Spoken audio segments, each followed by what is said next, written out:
তাই হুমকি দিয়ে বলছি, হ্যাঁ আমি হুমকি দিয়ে বলছি, একটা সময় কিন্তু আগুন জ্বলবে।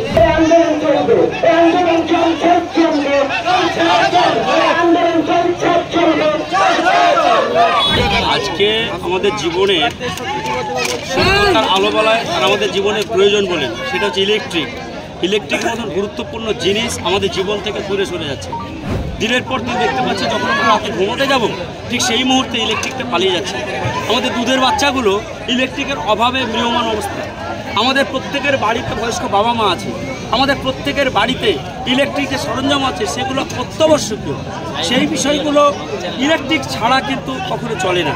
তাই ইলেকট্রিকের মতো বিষয় আজকে দিনের পর দিন উদ্দেশ্য প্রণোদিতভাবে ইলেকট্রিককে অফ রাখা হচ্ছে। তাই আমরা দীর্ঘদিন যাবৎ আবেদন নিবেদন বিনয়ের সঙ্গে আমরা জানাচ্ছি অফিসে, কিন্তু কোনো কাজ হচ্ছে না।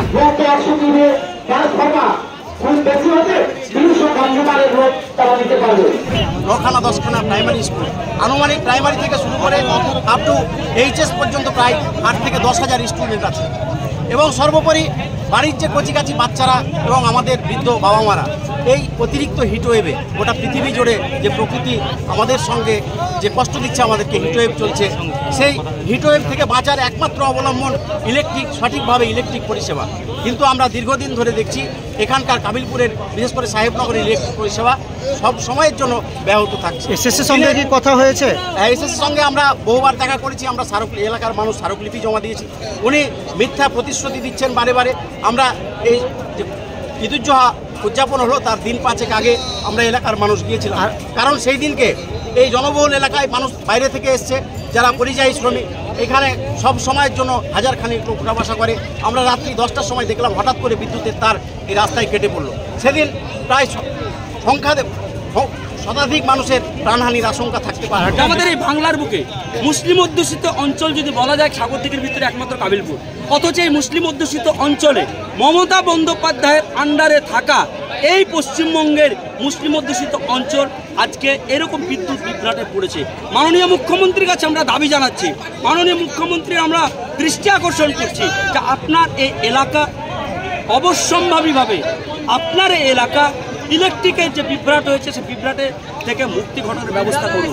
এবং তার সঙ্গে সঙ্গে সাগরদিঘি যে এসএস আছেন, সাগরদিঘি যে অফিস আছেন, যারা প্লটে কাজ করেন তাদেরকে আমরা হুঁশিয়ারি দিচ্ছি যে যতক্ষণ পর্যন্ত সমস্যার সমাধান না হবে ততক্ষণ আন্দোলনের তীব্রতা বাড়বে। আজকে আমরা এখানে শান্তিপূর্ণভাবে বসে আছি, একটা সময় কিন্তু আগুন জ্বলবে। তাই হুমকি দিয়েই বলছি, হ্যাঁ আমি হুমকি দিয়ে বলছি, আমরা হুমকি দিয়ে বলছি যে সমস্যার সমাধান না হলে আপনার বাড়ি ইলেকট্রিকটা গিয়ে কেটে দেবো।